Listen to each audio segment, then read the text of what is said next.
welcome back to this channel where hopefully I have calmed down, because last video I was way too nervous and stuttering way too much, and hopefully that is all calm by now and we won't have any problem. Now last video I forgot to tell you guys how you are supposed to prepare and watch my videos. So all you need to do is get your textbook and a note. If you're not on your laptop, just get a paper notes, and whenever I'm on the full screen like right now, hey, you give all your attention to the screen, to me right now.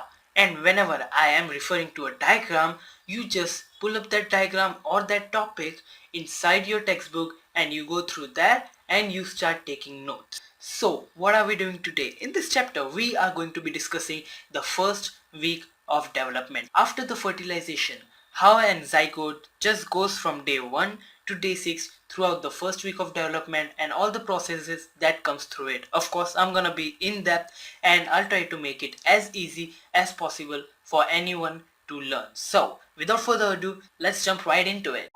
As you can see this diagram, this is the only diagram we need for this chapter. Week 1, this diagram contains each and everything you need to know, and I will go through it bit by bit, and in the end we will get to day 6 where implantation happens all the way from day 1 or day 0. So as you can see here, here's the ovary where all the eggs are.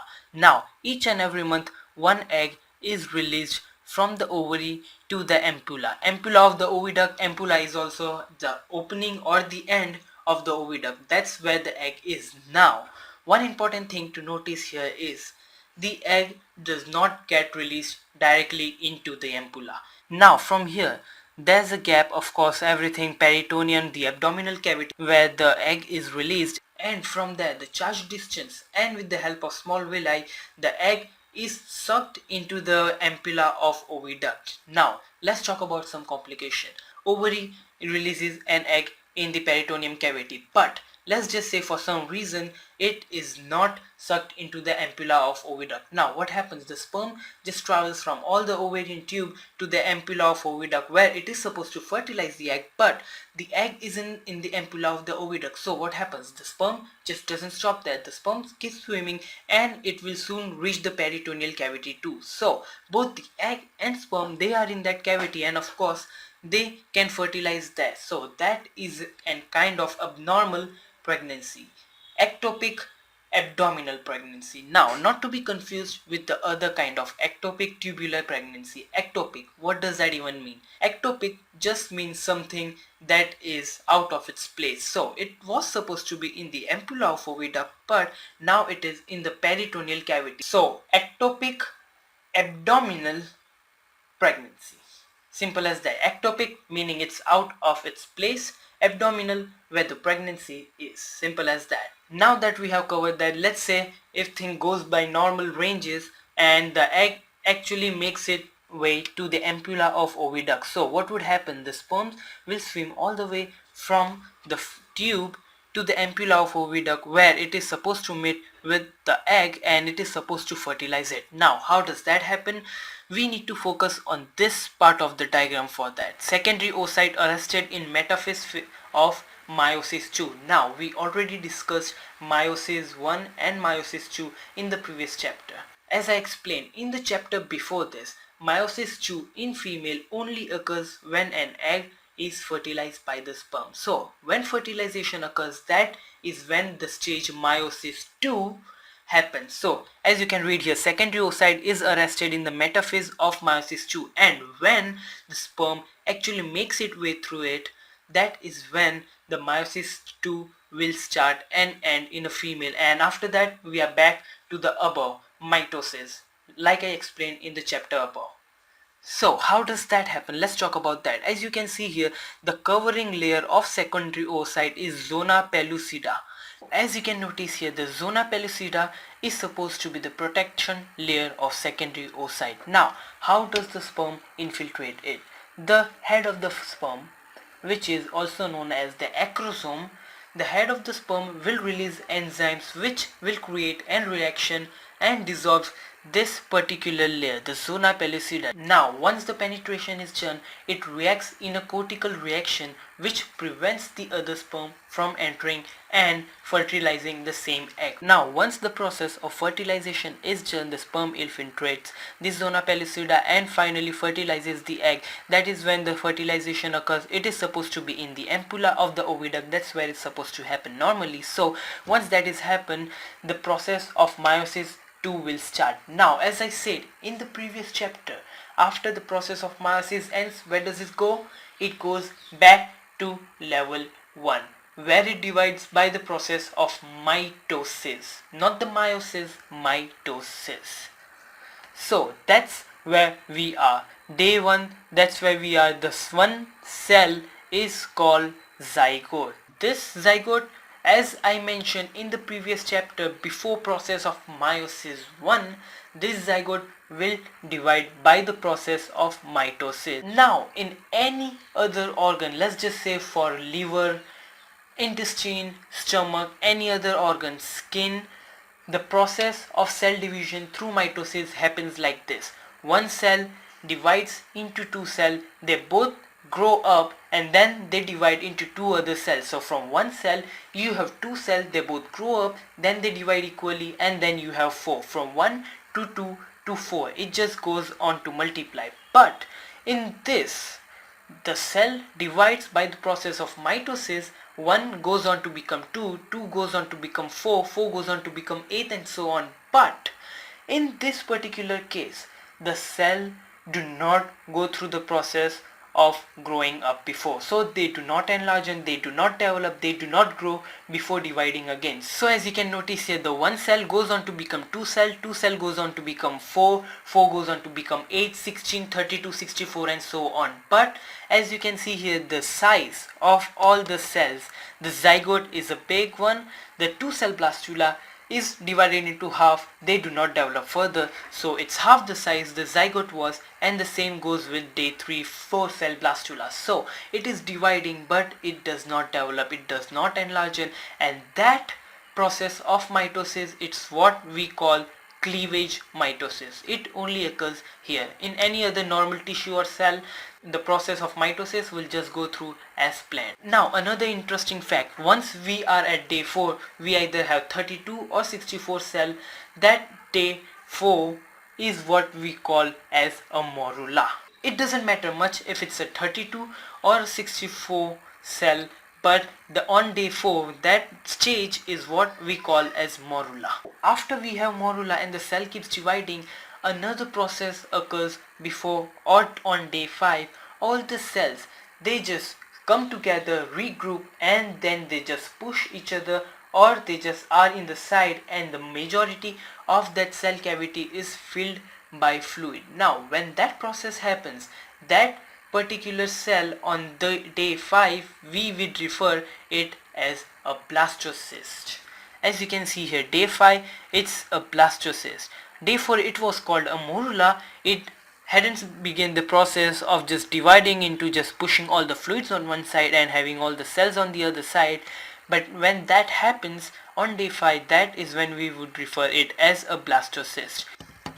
Now let me make it even more easier for you. When you hear the word blast, not the actual blast, when you hear the word blast in embryology, that would refer to as a cell which will go on to become different type of cell. So as you can see here, embryoblast, so that just means cells, blast cell which would go on to become the embryo. So it is self-explanatory. Embryoblast forms embryo and tropoblast forms placenta. So the blast would go on to become different kind of cells. So whenever you hear the word blast in embryology or anatomy, you would know the cell will go on to become a different kind of cell when it's developed. Now on to day 6, when the process of implantation is supposed to occur. So going back to day 1, remember when I said when we can have an ectopic abdominal pregnancy, when the egg just releases into the peritoneum cavity, then it will still fertilize, and on day 6 the egg or the zygote, or we call it blastocyst or whatever, that will of course attach itself to another surface. It doesn't matter, it doesn't have to be the wall of uterus, it will have many different surfaces. It will attach to a surface regardless, and when it actually develops the process, the walls will not have the smooth lining which helps pushing out this when giving birth. So if you have an abdominal ectopic pregnancy, that will result in complication because of the bleeding and you don't have the smooth muscles to push it out, and that is why usually the ectopic abdominal pregnancy is aborted. During day 6, the process of implantation begins on the wall of uterus. It will usually attach itself in the posterior wall of the uterus. But let's talk about another complication. On day 6, let's say the cell and the egg has fertilized, it goes on to develop here day 2, day 3. But let's say if the cell has not made to the wall of uterus, what would happen then?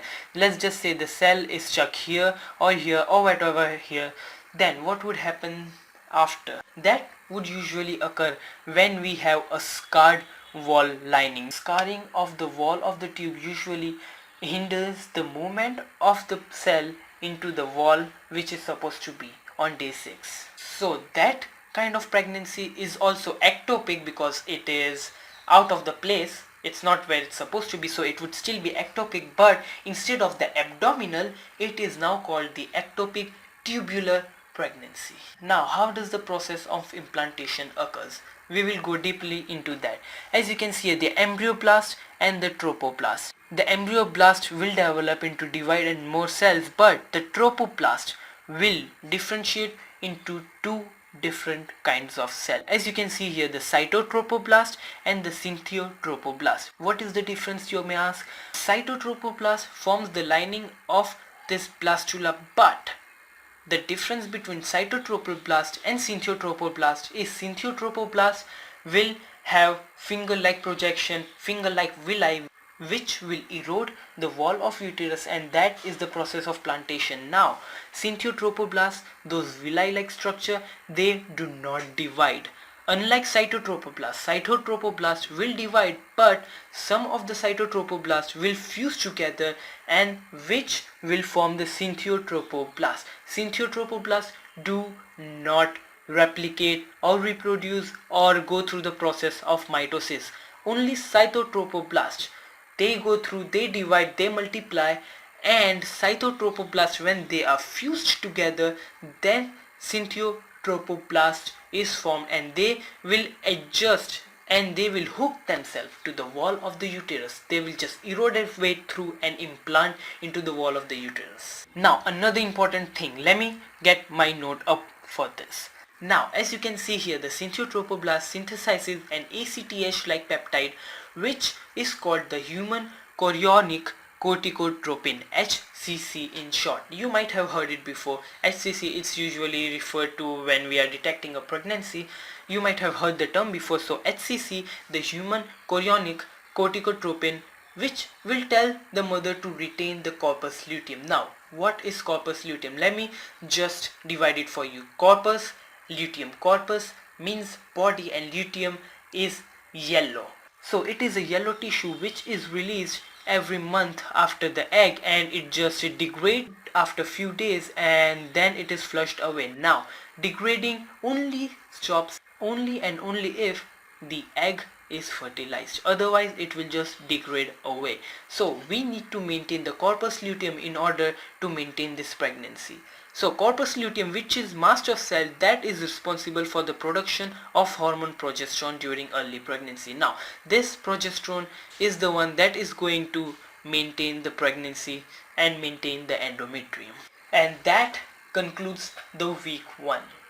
We go through, let me just revise it quickly for you. The egg goes through from ovary into the peritoneal cavity. From there it is sucked into the ampulla of oviduct. After that it is fertilized there and goes through the tube. On day 1 it is a zygote, day 2 it's a 2-cell blastula, then 4, and 8 and 16 until it is either 32 or 64, and then it is called a morula. After that, all the cell just pushes into a single direction and the other rest is filled with fluid.